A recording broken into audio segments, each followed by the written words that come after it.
ഒന്നും മാറ്റുകയൊന്നും ഉണ്ടായിട്ടില്ല. എല്ലാവരും ചോദിക്കും, ഞാൻ പറയും എൻ്റെ സർനെയിം അപ്പോഴും മേനനായിരുന്നു, പിന്നെയും അങ്ങനെ ആയിപ്പോയി, അല്ലാതെ ഞാനായിട്ട് മാറ്റില്ല എന്ന് പറഞ്ഞു. കറക്റ്റ് ഒരു ഇത്രയും ഫെമിനിസ്റ്റ് ആയിട്ടുള്ള ഒരു ഭർത്താവാണെന്നുള്ള കാര്യം ആദ്യം തന്നെ ഞാൻ പറയട്ടെ കേട്ടോ. ഞാൻ ചോദിച്ചു, ഞാൻ ചുമ്മാ എഴുതുമ്പോ കൂടി എന്റെ അടുത്ത് പറയുന്നത് അവിടെ അച്ഛന്റെ പേരിട്ടാ മതി. അതൊരു അത് ആ ചോദിച്ചു എന്നുള്ളത് ദിവ്യയുടെ മനസ്സിലെ നന്മയും സന്തോഷവും. അങ്ങനെ ഒരു ഉത്തരം ക്രിസ് പറഞ്ഞു എന്നുള്ളത് ക്രിസിന്റെ മനസ്സിന്റെ വലിപ്പം.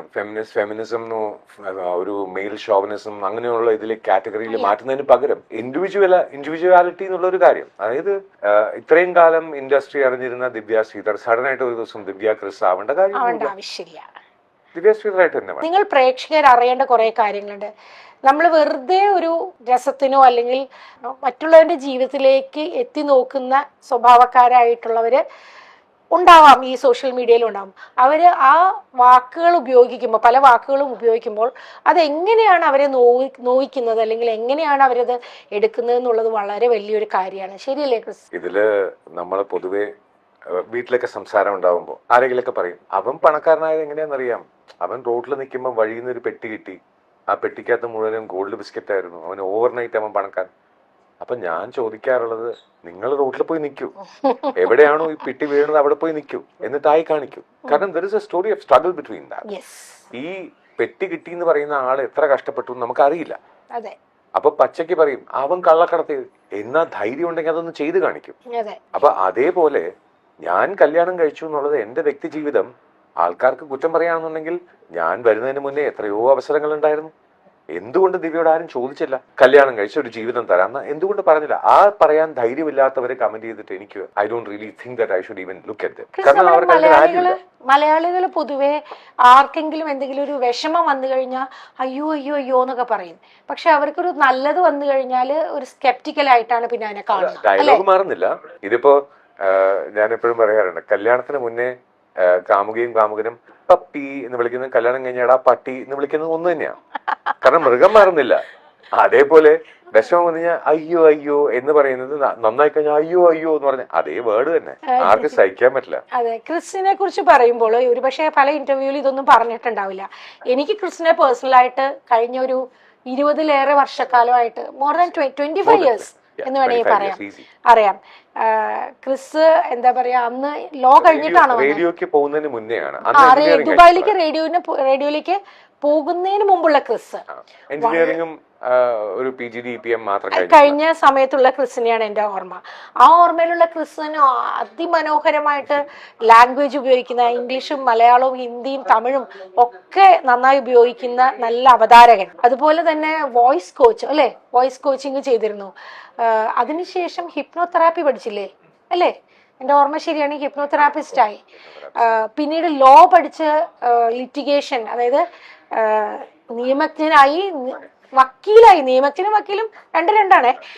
വക്കീൽ പ്രൊഫഷനും ചെയ്തു. ഇങ്ങനെ പല മേഖലകളില് ക്രിസ് എൻഗേജ്ഡ് ആയിരുന്നു. ദിവ്യക്ക് അറിയാമായിരിക്കും ഇതൊക്കെ, പക്ഷെ പ്രേക്ഷകർക്ക് പലർക്കും ഇത് അറിയില്ലായിരിക്കാം. ക്രിസിനെ പെട്ടെന്ന് ഇപ്പൊ എല്ലാവരും കാണുമ്പോൾ ഇന്ന സീരിയലിൽ അഭിനയിക്കുന്നയാൾ, ഇന്ന കാര്യത്തിൽ മോഡൽ ചെയ്ത ആള് എന്ന് മാത്രമായിരിക്കും പറയാം. പക്ഷെ ക്രിസ് എന്ന് പറയുന്ന വ്യക്തിയുടെ കൂടെ എഴുതി ചേർക്കാനായിട്ടുള്ള ഡിഗ്രികളുടെയും അതുപോലെ തന്നെ ടാലന്റുകളുടെയും സ്കില്ലുകളുടെയും ഒരു നീണ്ട നിരയുണ്ടെന്നുള്ളത് പലർക്കും അറിയില്ല. ഒരു ഡിഫറൻസും കൂടെ ആഡ് ചെയ്യാം. ഡിഫറൻസോ? കാരണം ആർക്ക് വേണമെങ്കിലും ഒരു ഡിഗ്രിയോ സർട്ടിഫിക്കേഷനോ ഡിപ്ലോമയോ എല്ലാം എഴുതിയെടുക്കാം. അതൊന്നും വലിയ കാര്യമല്ല. അതും എസ്പെഷ്യലി ഈ കാലത്ത് AI ചോദ്യങ്ങൾ ചോദിച്ചു കഴിഞ്ഞാൽ വരാൻ പോകുന്ന ക്വസ്റ്റ്യൻ പേപ്പറിലെ ക്വസ്റ്റ്യൻസും ആൻസേഴ്സും കിട്ടാവുന്ന ഒരു കാലമാണ്. അതുകൊണ്ട് പഠിക്കുന്നതോ അത് പ്രയോഗിക്കുന്നതോ അതെല്ലാം ഒരു വ്യക്തിയുടെ ആഗ്രഹം. എനിക്ക് ഇപ്പോഴും പറയാനുള്ളതെന്ന് പറഞ്ഞാൽ, ഇപ്പൊ 1 വർഷം കഴിഞ്ഞു, ഇപ്പോൾ പറയാനുള്ളതെന്ന് പറഞ്ഞാൽ എന്റെ മക്കള് മുത്തും ദേവയും അവര് ഞാൻ നല്ല അച്ഛനാണെന്ന് എപ്പോ പറയുന്നു അതാണ് എന്റെ ഏറ്റവും വലിയ ഡിഗ്രി. കുഞ്ഞുമോക്ക് ഞാൻ എപ്പോഴാണോ നല്ലൊരു ഹസ്ബൻഡ് ആവുന്നത്, കുഞ്ഞുമോൾ ഇടയ്ക്കിടയ്ക്ക് പറയും എനിക്ക് സംസാരിക്കാൻ എനിക്ക് പേടി തോന്നുന്നു. ആ പേടി എന്ന് മാറുന്നു അന്ന് ഞാൻ നല്ലവനായി. അപ്പൊ അത് ശരിക്കും പറഞ്ഞു കഴിഞ്ഞാൽ ഒരു ഡിഗ്രിക്ക് പഠിച്ചാലും നമുക്ക് കിട്ടില്ല. ഏത് യൂണിവേഴ്സിറ്റിയിലാണ് അങ്ങനെ ഒരു കോഴ്സ് ഉള്ളതെന്ന് വെച്ച് കഴിഞ്ഞാൽ ഞാൻ അവിടെ ജോയിൻ ചെയ്യാൻ റെഡിയാണ്. ക്രിസ് പറഞ്ഞതെല്ലാം ശരിയാണ്. പക്ഷെ ക്രിസിന്റെ പൊൻതൂവലുകളാണ് ഇതൊക്കെ. പക്ഷെ അതിലപ്പുറത്തേക്ക് ഒരു മനുഷ്യനായി നിന്നുകൊണ്ട് നല്ല ഭർത്താവുക, നല്ല അച്ഛനാവുക, ആത്യന്തികമായിട്ട് നല്ല മനുഷ്യനാവുക എന്നുള്ളതാണല്ലോ ഏറ്റവും വലുതെന്നാണ് ക്രിസ് പറഞ്ഞത്. കഴിഞ്ഞ ഇന്റർവ്യൂവിൽ ഞാൻ കുഞ്ഞുമോളുടെ അടുത്ത് ഒരു കാര്യം പറയണ്ടായി. നമ്മൾ നല്ല കാര്യങ്ങൾ 20 ദിവസം ഓർമ്മ നിൽക്കും, വിഷമങ്ങൾ 20 വർഷം ഓർമ്മ നിൽക്കും. അപ്പൊ എല്ലാ 20 ദിവസവും എന്തെങ്കിലും നല്ലത് ഞാൻ ചെയ്തുകൊണ്ടിരുന്നാലേ 20 വർഷം കഴിയുമ്പോൾ ഇന്നത്തെ വിഷമങ്ങൾ മാറി എന്റെ ലൈഫിൽ നല്ലതുണ്ടായിന്നേ തോന്നുള്ളൂ. അപ്പൊ ഈ 20 ദിവസത്തിൽ ഒരു പുതിയൊരു സർപ്രൈസ് ഉണ്ടാക്കാൻ ശ്രമിക്കുക എന്നുള്ളത് ഇറ്റ് ഇസ് ടെനുവസ്. പക്ഷെ അത്രയും ആഗ്രഹങ്ങൾ കുഞ്ഞുമോൾക്ക് ഉണ്ടെന്ന് അറിയുമ്പോൾ ഒരു സമാധാനമുണ്ട്. ഈ ദിവ്യ എന്ന് പറയുന്ന ക്രിസിന്റെ കുഞ്ഞുമോളോട് ഒരു ചോദ്യം ചോദിക്കട്ടെ. ദിവ്യ ഒരു എന്താ പറയാ, ഞാൻ അറിഞ്ഞിടത്തോളം ദിവ്യ വളരെ ഇന്നസെന്റ് ആയിട്ടുള്ള എന്താ പറയാ, ജീവിക്കാൻ വേണ്ടിയിട്ട് തിരുവനന്തപുരത്തെത്തി, കണ്ണൂരുകാരിയാണ്, തിരുവനന്തപുരത്തെത്തി 2 കുഞ്ഞുങ്ങളെയും വളർത്തി ഉത്തരവാദിത്തമുള്ള ഒരു അമ്മയായിട്ട് വളരെയധികം സ്ട്രഗിൾ ചെയ്തിട്ട് ജീവിച്ച ഒരാളാണ്. പക്ഷെ വളരെ ഇന്നസെന്റാണ്. അപ്പൊ ഞാൻ ചിലപ്പോൾ ആലോചിക്കാറുണ്ട്, സെറ്റിലൊക്കെ ഇരിക്കുന്ന സമയത്ത്, ഞാനൊരു കാര്യം പറയട്ടോ, സെറ്റിലൊക്കെ ഇരിക്കുന്ന സമയത്ത് ദിവ്യ സംസാരിക്കുമ്പോൾ തന്നെ ദിവ്യ എല്ലാവരോടും ആ ഒരു റെസ്പെക്റ്റിലാണ്. എവിടെയോ ദിവ്യക്ക് ഉള്ളിലൊരു തോന്നലുണ്ടായി, അയ്യോ എനിക്ക് ഇവരുടെ അത്രയും ഉള്ള ഒരു ഇന്റലിജൻസ് ഇല്ലേ, അല്ലെങ്കിൽ ഇവരെ പോലെ ഇല്ലേ ദിവ്യ, സത്യമല്ലേ ഞാൻ പറയണേ, അങ്ങനെ ഒരു തോന്നല് കുട്ടിക്ക് ഉണ്ടായിരുന്നു. അപ്പോൾ അത് എല്ലാം കഴിഞ്ഞ് ഞാൻ 50 എപ്പിസോഡ് കഴിഞ്ഞ സീരിയലിൽ ഞാൻ നിർത്തിയിട്ട് ഇങ്ങോട്ട് പോന്നു. പിന്നെ ദിവ്യ കല്യാണം കഴിക്കുന്നത് കാണുന്ന നമ്മളെല്ലാവരും ഒരുപാട് റെസ്പെക്ട് ചെയ്യുകയും ഇഷ്ടപ്പെടുകയും അത്ഭുതത്തോടെ നോക്കി കാണുന്ന ചെയ്യുന്ന ഒരു പേഴ്സണാലിറ്റിയാണ്. അപ്പൊ ഈ ഒരു വ്യക്തിയെ പരിചയപ്പെട്ട കഥ എനിക്ക് ചോദിക്കാനുണ്ട്.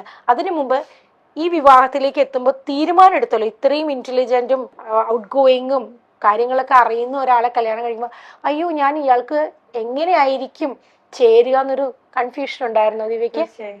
അതൊന്ന് പറയോ? അതല്ല, ഞാന് അതിന് മുന്നേ ഞാൻ പല സെറ്റിലും ഞാൻ ഫ്രണ്ട്സുകളോടൊക്കെ പറഞ്ഞ് എല്ലാ ഇന്റർവ്യൂവിലും ഞാൻ പറഞ്ഞിട്ടുണ്ട്, എനിക്ക് കുറച്ച് മെച്ചുവേർഡായിട്ട് അല്ലെങ്കിൽ എന്താണ് കുറച്ച് നമ്മളെ ഏച്ചിക്ക് ഇപ്പൊ എന്നെ അറിയാം, സെറ്റിൽ ഉണ്ടാവുന്ന ഞാൻ എങ്ങനെ ആയിരുന്നു അറിയാം. ഒരു എന്താണ് ഒന്ന് രാത്രി ആവുമ്പോൾ എങ്ങനെ വീട്ടിലെത്തിപ്പെടാം എന്നറിയുന്ന എനിക്ക് ഓർമ്മയുണ്ട് ദിവ്യ, എനിക്ക് പ്രേക്ഷകരോട് പറയാനുള്ള മനസ്സിനക്കരെ എന്ന് പറയുന്ന സീരിയൽ ചെയ്യുന്ന സമയത്ത് ഇങ്ങനെ ആരും പറഞ്ഞിട്ടുണ്ടാവില്ല ഇന്റർവ്യൂ ചെയ്തവര്. ദിവ്യ വൈകുന്നേരം ഒരു 4:30 കഴിഞ്ഞാല് ദിവ്യ ആകെ സ്ട്രെസ്ഡ് ഔട്ട് ആവും. എന്താ വെച്ചാല് ദിവ്യയുടെ മകൻ സ്കൂളിൽ നിന്ന് വരും. അന്ന് അവന് എത്ര വയസ്സുണ്ട്? 5 വയസ്സ് അല്ലെ, 4-5 വയസ്സ്, അത്രേ ഉള്ളൂ, 4-5 വയസ്സ്. അപ്പോ ആ മോൻ സ്കൂളിൽ നിന്ന് വന്നു കഴിഞ്ഞാൽ അവൻ വിശന്ന് വീട് തുറന്നു കയറണം. 4 വയസ്സുള്ള കുട്ടിയാന്ന് ഓർക്കണേ. ഒരു വീടിന്റെ അപ്സ്റ്റെയറിലാണ് താമസിക്കുന്നതെന്ന്, ശരിയല്ലേ? പഠിക്കാൻ പോവാ. അപ്പൊ വീട്ടിൽ വന്ന് കേറിയിട്ട് അവൻ എന്തെങ്കിലും ഭക്ഷണം എടുത്ത് രാവിലെ ദിവ്യ പോരുമ്പോ എടുത്തു വെച്ച ഭക്ഷണം അവൻ കഴിച്ച് അവനെ കാത്തിരിക്കുകയാണ് അവിടെ. അമ്മ ഇപ്പൊ വരും. അപ്പൊ ഒരു 2 മണിക്കൂർ കൂടുമ്പോ അവന്റെ ഫോൺ വരും, അല്ലെ? ഓർമ്മയുണ്ട്? അമ്മ ഇറങ്ങിയോ, അമ്മ വന്നോ? ഇത് പറഞ്ഞു കഴിഞ്ഞാൽ അടുത്ത ഷോട്ടിൽ ദിവ്യ നിൽക്കുമ്പോ ചിലപ്പോ ആ ഷോട്ട് എന്ന് പറയുന്നത് വേറൊരു തരം എന്തെങ്കിലും ചിലപ്പോൾ റഫായിട്ടുള്ളതോ അല്ലെങ്കിൽ നമ്മുടെ മൂഡ് അങ്ങനെയുള്ള മൂഡിൽ നിൽക്കുന്നതായിരിക്കും. ഞാൻ കണ്ടിട്ടുണ്ട് ദിവ്യയുടെ കണ്ണ് നിറയുന്നതും തിരിഞ്ഞു നിന്ന് കണ്ണ് നിറയുന്നതും ഇത് സ്വിച്ച് ചെയ്യുന്നതും. അപ്പോൾ അങ്ങനെ ഒരു ദിവ്യയെ ഞാൻ കണ്ടിട്ടുണ്ട്. അതുകൊണ്ട് തന്നെ ദിവ്യ ഇത്രയും സ്ട്രെങ്ത്തിൽ ഇങ്ങനെ പുറത്തോട്ട് വന്നു എന്ന് പറയുമ്പോൾ ഞങ്ങൾക്കൊക്കെ സന്തോഷമാണ്, അല്ലെ ദിവ്യ? ദിവ്യ ഇത് പറയുമ്പോ തന്നെ കണ്ണു നിറയുന്നത് ദിവ്യക്ക്. അത് പറയുന്നത് അതാ ഞാൻ പറയാം, എന്നെ അറിയുന്നവർക്കേ അറിയുള്ളൂ, എന്റെ അവസ്ഥ അറിയുന്നവർക്കേ. പറഞ്ഞുണ്ടാക്കാൻ പലർക്കും പലതും പറ്റും, അല്ലേ? അപ്പൊ ഞാൻ എപ്പോഴും പറഞ്ഞത് അഖിലേഷ് സാറിനെ കുറിച്ചാണ്. അഖിലേഷ് സാറ് നമ്മളെ മനസ്സിലാക്കിയ സെറ്റില് ഉണ്ടാവുമ്പോ അറിയാം എന്റെ അവസ്ഥ. എനിക്ക് ഈ വെപ്രാളം ചില സമയത്ത് ഞാൻ സെറ്റിൽ പലപ്പോഴും വീണിട്ടുണ്ട്, അഭിനയിച്ചുകൊണ്ടിരിക്കുമ്പോ ഞാൻ വീണിട്ടുണ്ട്. അതെ. അപ്പൊ അഖിലേഷ് സാറ് ഞാൻ പാനിക് അറ്റാക്ക് വന്നിട്ടുണ്ട്, ക്ഷീണം, ടെൻഷൻ കൊണ്ട് പാനിക് അറ്റാക്ക് വന്നിട്ടുണ്ട് ദിവ്യക്ക്. അപ്പൊ പിന്നെ സാറ് പറയും, നീ മക്കളെ വിളിച്ചോണ്ട് വാ, കുഴപ്പമില്ല, ഫുഡല്ലേ ഇവിടെ കൊണ്ടുപോവാ, ആരും പറയാനില്ല ഉച്ചക്കത്തെ ഫുഡോ രാത്രിക്കോ. ഞാൻ ഈ രാത്രിക്കത്തെ ഫുഡ് കൊണ്ടുപോകാൻ വെയിറ്റ് ചെയ്തിരിക്കുന്ന മക്കളാണ്.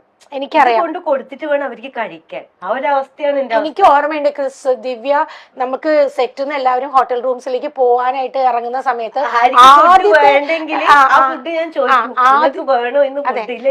അത് മാത്രല്ല ആദ്യത്തെ വണ്ടിയിൽ തന്നെ ദിവ്യ പോവാൻ ശ്രമിക്കും. കാരണം ദിവ്യക്ക് പറയാൻ പറ്റില്ല, സീനിയോറിറ്റി വെച്ചിട്ട് ചിലപ്പോൾ വേറെ ആരെങ്കിലും ആയിരിക്കും ആദ്യത്തെ ട്രിപ്പിൽ വിടുക. പക്ഷെ ദിവ്യ ഇങ്ങനെ പറയും എന്നെ ഒന്ന് വിടാമോ, ആർക്കാണ് ഫുഡ് വേണ്ടാത്തത്, ആ ഫുഡും കൂടി എനിക്ക് തന്നേക്കും എന്ന് പറയുമ്പോൾ ഒരമ്മ കുഞ്ഞുങ്ങൾക്ക് വേണ്ടിയിട്ടാണ് അത് പറയുന്നത് മനസ്സിലാക്കാൻ എല്ലാവർക്കും ചിലപ്പോൾ പറ്റിയെന്ന് വരില്ല. പക്ഷെ നമ്മുടെ സെറ്റിൽ അത് മനസ്സിലാവുമായിരുന്നു. പക്ഷെ അങ്ങനെ മക്കളെ നോക്കിയ ഒരു അമ്മയാണിത്. അത് നിങ്ങൾ ആരെങ്കിലും അറിയുന്നുണ്ടോ? അതുകൊണ്ടാണ് പറയുമ്പോ എനിക്ക് അത്ര പൊള്ളുന്നത്. അതെ, എന്തെങ്കിലും പറയുമ്പോ പൊള്ളുന്നത് അതുകൊണ്ടാണ്. രണ്ട് രീതിയിലും ഇപ്പോ സോറി, മക്കളെ ആരെങ്കിലും എന്തെങ്കിലും പറഞ്ഞാൽ അത് ഞാനാണെങ്കിൽ പോലും അവരുടെ നന്മയ്ക്ക് ഞാൻ പറയുമ്പോൾ പോലും ഈ പരുന്തിൽ നിന്നും അമ്മക്കോഴി കുഞ്ഞുങ്ങളെ രക്ഷിക്കാൻ പോണ പോലെ കവറപ്പ് ചെയ്യാൻ വരുന്ന ദിവ്യ എനിക്കറിയാം. അത് ഇപ്പോഴും അപ്പൊ അതിലെനിക്ക് സന്തോഷമേ ഉള്ളൂ. എന്റെ കുട്ടികൾക്ക് അമ്മ എന്ന് പറഞ്ഞാൽ അത്ര നല്ല അമ്മയാണെന്ന് എനിക്കൊരു ധൈര്യം ഉണ്ടാവും. എന്ത് വന്നാലും അവരെ നോക്കാൻ അമ്മയുണ്ട്. അപ്പൊ ഞാൻ കൂടെ നിന്നാ മതി, ഒരു സപ്പോർട്ടായിട്ട് നിന്നാ മതി എന്നുള്ള ധൈര്യം. തീർച്ചയായിട്ടും ക്രിസ് ബയോളജിക്കൽ ഫാദർ ആയതുകൊണ്ട് മാത്രം അച്ഛനാവില്ല. അതൊരിക്കലും അത് എനിക്ക് വിശ്വാസമില്ല. ഇല്ല, എനിക്കത് നന്നായിട്ട് അറിയാം. കാരണം ഞങ്ങള് കല്യാണത്തിന് മുന്നേ എന്റെ ഒരു സ്റ്റുഡന്റ് എന്നെ അപ്പാന്ന് വിളിച്ചിരുന്നത് അത് അത്രത്തോളം ആത്മാർത്ഥ. ഇപ്പോഴും അങ്ങനെ തന്നെയാണ്, അതിന് മാറ്റമൊന്നുമില്ല. അപ്പോ ഒരു ഫാദർ ഫിഗർ എന്ന് പറയുന്നത് മനസ്സുകൊണ്ട് അച്ഛനാവാൻ കഴിയണം. ഇപ്പോ എല്ലാ പുരുഷന്മാരുടെയും മനസ്സിനകത്ത് ഒരു അമ്മയും കൂടിയുണ്ട്. അപ്പോ ചില സമയത്ത് കുഞ്ഞുമോള് സ്ട്രെസ്ഡാന്ന് പറയുമ്പോൾ കുഞ്ഞുമോൾ ഒരു അമ്മയുടെ സ്ഥാനത്ത് നിന്ന് ശരിക്കും പറഞ്ഞാൽ എനിക്ക് ചിന്തിക്കാൻ പറ്റും. ആ ഒരു ധൈര്യം എനിക്ക് എന്തായാലും എന്റെ ഭാഗത്തുനിന്നുണ്ട്. അത് കുഞ്ഞുമോക്ക് അത് മനസ്സിലാവാൻ ചിലപ്പോൾ ഇനി വർഷങ്ങൾ എടുത്തെന്ന് വരും. I don't know. അത് സാരില്ല, അത് മനസ്സിലായില്ലെങ്കിലും കുഴപ്പമില്ല അല്ലേ? അപ്പൊ അതില് മക്കളെ പ്രൊട്ടക്ട് ചെയ്യുന്ന ആ അമ്മയ്ക്ക് എന്താണ് ആവശ്യം? ശരിക്കും പറഞ്ഞാൽ ഒരു സപ്പോർട്ട് മതി. അതായത് ദേ കണ്ടോ ഇവരിങ്ങനെ ചെയ്യുന്നു എന്ന് പറയുക. അതായത് മക്കൾ വലുതാവുമ്പോൾ അവര് മനസ്സിലാക്കില്ല അമ്മയ്ക്കെതിരെ സംസാരിച്ചു കഴിഞ്ഞാൽ അമ്മ തകർന്നു പോകും എന്നുള്ളത്. അപ്പൊ എന്റെ ഇതിൽ പോലും ഞാൻ പല സമയത്തും അമ്മയുടെ അടുത്ത് വഴക്കുണ്ടാക്കി കഴിഞ്ഞാല് എനിക്കറിയാം അമ്മയുടെ മനസ്സ്. 10 മിനിറ്റ് കഴിയുമ്പോൾ ഞാൻ എന്തെങ്കിലും വിളിച്ച് കളിയും ചിരിയൊക്കെ പറഞ്ഞ് ഞാൻ അതങ്ങ് സോൾവ് ചെയ്യും. അപ്പൊ അത് മക്കൾക്കത് മനസ്സിലാവാനുള്ള പ്രായമായിട്ടില്ല. 19 വയസ്സും 10 വയസ്സും എന്നൊക്കെ പറയുന്നത് കൊച്ചു കുട്ടികളാണ് അവര്. അപ്പൊ ആ സമയത്ത് ഞാൻ കൂടെ ഉണ്ടാവണം എന്നൊരു ആഗ്രഹമുണ്ട്. പലപ്പോഴും work does not allow me. കാരണം എനിക്ക് എന്റെ കുടുംബം നോക്കണം എന്നുള്ള ഈ ഓട്ടത്തിനിടയിൽ ആ ഇൻസ്റ്റന്റിൽ ചിലപ്പോൾ എനിക്ക് ഉണ്ടാവാൻ പറ്റില്ല. ചിലപ്പോൾ ഞാൻ ഫോണിൽ വിളിച്ചിട്ട് എന്താ കുഞ്ഞുങ്ങളെ ഓക്കെ ആണോ എന്ന് ചോദിക്കുമ്പോൾ എനിക്കറിയാം ഓക്കെ അല്ലാണോ. അതെനിക്ക് കണ്ണിൽ കണ്ടാ അറിയാം. അതുകൊണ്ട് ഇപ്പൊ നോക്കിക്കഴിഞ്ഞാലും കോൾ ലോഗിൽ നോക്കിക്കഴിഞ്ഞാൽ കൂടുതലും വീഡിയോ കോൾ ആയിരിക്കും. കാരണം ഞാൻ വീഡിയോ കോളിൽ വിളിച്ചിട്ട് എനിക്ക് കണ്ണ് കണ്ടു കഴിഞ്ഞാൽ എനിക്കറിയാം ഓക്കെ ആണോ അല്ലേന്ന് അറിയാം. അപ്പൊ ചില സമയത്ത് ഇങ്ങനെ മുടിയൊക്കെ ചെയ്യും, ഞാൻ റെഡി ആയിക്കൊണ്ടിരിക്കാം, വെറുതെയാ. അപ്പൊ അത് ആസ് എ പേഴ്സൺ എനിക്കത് മനസ്സിലാവും. ബാക്കില് കുട്ടികൾ രണ്ടുപേരും ഇങ്ങനെ ഇരിക്കുന്ന കടക്കുണ്ടായോ ശരി. അപ്പൊ I am really in a family no. ഞാനൊരു അച്ഛനാണ്, എനിക്ക് എന്റെ ഫാമിലിയുടെ റെസ്പോൺസിബിലിറ്റി ഉണ്ട്. നാട്ടുകാർ എന്ത് പറഞ്ഞാലും എനിക്ക് അതിന് സമയമില്ല. കാരണം എനിക്ക് എന്റെ കുടുംബം നോക്കണം. അതുകൊണ്ട് നാട്ടുകാർ എന്ത് വേണേലും പറഞ്ഞോട്ടെ. അവരുടെ ഈ കുഞ്ഞുങ്ങൾ എന്ന് പറയുന്നത് വളരെ ഒരു ഡെലിക്കേറ്റ് ആയിട്ടുള്ള ഒരു കാര്യം. കാരണം അവർക്ക് അതുവരെ അതായത് ക്രിസ് അവരുടെ ലൈഫിലേക്ക് അച്ഛനായിട്ട് വരുന്നത് വരെ ഒരുപാട് കാലം അവർക്ക് അമ്മ മാത്രമായിരുന്നു, അച്ഛനും അമ്മയും. അല്ലേ ദിവ്യ? അച്ഛനും അമ്മയും അവർക്ക് ആഗ്രഹം ഉണ്ടാവില്ലേ? ആ ആഗ്രഹം. പക്ഷെ അതേ സമയം തന്നെ ഞാൻ നെഗറ്റീവ് ആയിട്ടല്ല, ഒരു പേടി ഉണ്ടാവും. ഞാൻ തുറന്നു പറയാട്ടോ. ഇപ്പൊ പുതിയൊരാള് അമ്മയുടെ സ്നേഹം ഷെയർ ചെയ്യാനായിട്ട് ഒരാള് വരുന്നു, അങ്ങനെ സാധാരണ എന്റെ മക്കളുടെ കാര്യം ഞാൻ പറയാം. എന്റെ മക്കൾക്ക് ഞാൻ കുഞ്ഞുമോളെ ഹേർട്ട് ചെയ്യുമോ എന്നുള്ള പേടിയാണ്. അത് ശരി. കാരണം അവര് കുഞ്ഞിനെ പോലെ നോക്കി നടക്കുന്ന അമ്മയാണ്.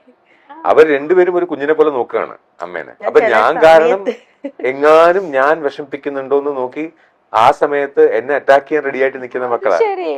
പക്ഷെ അതിൽ I am very proud of my children. അതെ ദിവ്യ, ഇപ്പൊ ക്രിസ് ഇത് പറഞ്ഞു, ദിവ്യയെ സംബന്ധിച്ചിടത്തോളം ദിവ്യക്ക് എല്ലാം ഈ 2 മക്കളായിരുന്നു. അപ്പോൾ ദിവ്യക്ക് ഒരു കൺഫ്യൂഷൻ ഉണ്ടായിരുന്നു. വിവാഹം കഴിക്കാം, എനിക്കൊരു നമുക്കറിയാം നമ്മുടെ ഇൻഡസ്ട്രി, ഏത് ഇൻഡസ്ട്രിയും അങ്ങനെയാണ്. എല്ലാം സിനിമ എന്ന് പറയണോ സീരിയൽ എന്ന് പറയുന്ന ഇൻഡസ്ട്രി മോശമാണെന്നോ അല്ലെങ്കിൽ IT എന്നുള്ളതാണെന്നല്ല, അങ്ങനെയൊന്നും പറയില്ല. എല്ലാ ഇൻഡസ്ട്രിയിലും എല്ലാ തരത്തിലുള്ള ആൾക്കാരും ഉണ്ട്. പക്ഷെ നമ്മൾ പൊതുവെ കേരളത്തില് ഒറ്റയ്ക്കായി പോകുന്ന സ്ത്രീകള് എത്ര എഡ്യൂക്കേറ്റഡ് ആണെങ്കിലും എന്തൊക്കെ ഇപ്പൊ പണമുണ്ടെന്ന് പറഞ്ഞാലും എഡ്യൂക്കേഷൻ ഉണ്ടെന്ന് പറഞ്ഞാലും കരിയർ ഉണ്ടെന്ന് പറഞ്ഞാലും നമ്മളുടെ ഫെയിം നമുക്കുണ്ടെന്ന് പറഞ്ഞാലും എന്തൊക്കെ പറഞ്ഞാലും ഒറ്റയ്ക്കായിട്ടുള്ള സ്ത്രീകളെ ടാർഗറ്റ് ചെയ്യാനായിട്ട് സമൂഹമുണ്ട്. അങ്ങനെ ആ ടാർഗറ്റിന്റെ മുൾമുനയിൽ നിന്ന ഒരാളാണ് ദിവ്യ. അതുകൊണ്ട് തന്നെ നമ്മളൊരു ആളെ നമ്മുടെ സുരക്ഷിതത്വം എന്നുള്ളതിന് വേണ്ടിയിട്ടായിരിക്കും നമുക്ക് റൈറ്റ് പേഴ്സൺ. ആദ്യം ഒരു അബദ്ധം പറ്റി, ഇനി ആ അബദ്ധം ഒരിക്കലും പറ്റരുതെന്ന് വിചാരിച്ചാണ് ക്രിസ് എനിക്ക് തോന്നുന്നു ദിവ്യ ഒരുപാട് ആലോചിച്ചിട്ടായിരിക്കും ഈ ഒരു തീരുമാനത്തിലേക്ക്. അപ്പൊ ഒരു പേടി ഉണ്ടായിരുന്നോ സത്യത്തിൽ?